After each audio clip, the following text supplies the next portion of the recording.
Hey guys, it's Joel. I just wanted to talk to you guys for a couple minutes. I'm going to do a series of short little videos to help out beginners and maybe some of you old hands who have been around for a little while and just don't quite know exactly what a term means. But I'm going to try to explain it to the best of my knowledge, and hopefully this helps you guys out and moving forward.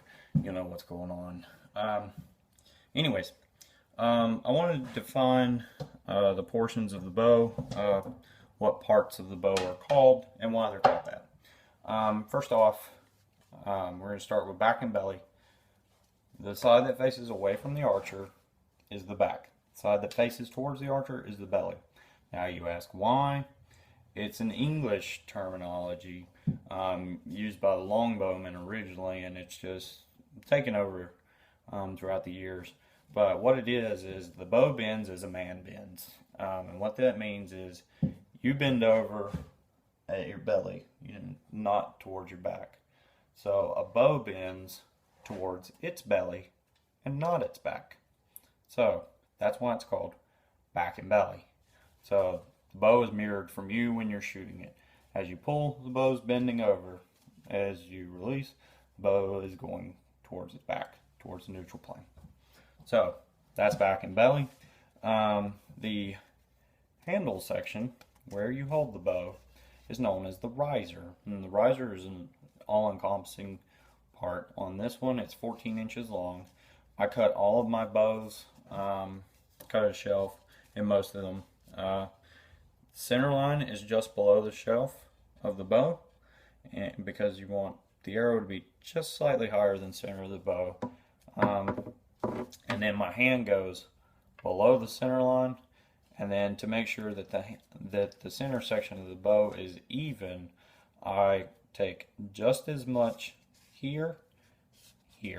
So both these sides are identical side to side. So there's 7 inches of non-working bow section here and 7 inches of non-working bow section here. So anyway, that's the riser. And then you have the arrow pass or arrow shelf. This one happens to be cut to center. That helps with accuracy, and you can use a wider variety of spine weights. And then the limb tips, this is just basically a flat bow. It's a bamboo-backed red oak bow, but that's it. That's basically it. Then you have the string. So back belly, riser, limb tips. That's about it. And as far as strings go, you have 2 basic types of strings. You have the Flemish twist string, and then you have a continuous loop string.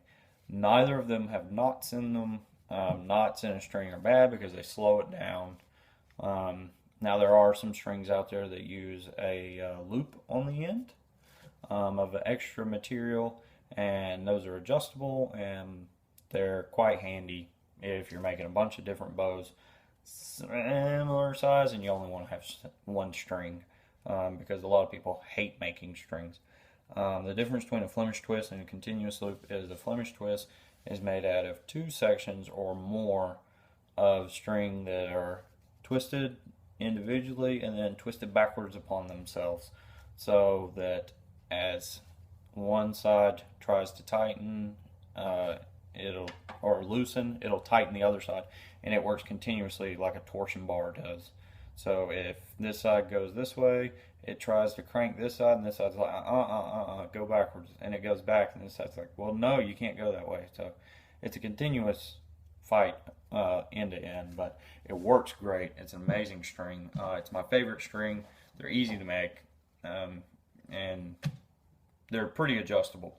Where a continuous loop string is made by wrapping the string around the jig, make huge long loops, and then you serve sections on each end. And by serving, I mean tightly wrapping a fine thread around. This is a center serving for shooting off of, and at very least you want that. Continuous loop strings have servings around the ends of the string to protect it, and then servings to bind the string together, because you got to bring like if this is the loop, you got to bring those 2 together to make the small loop at the end. So basically that's the sections of the bow. I'm going to make a couple more videos, and we're going to talk about some other terms. All right, thanks, guys. We'll see you in a minute.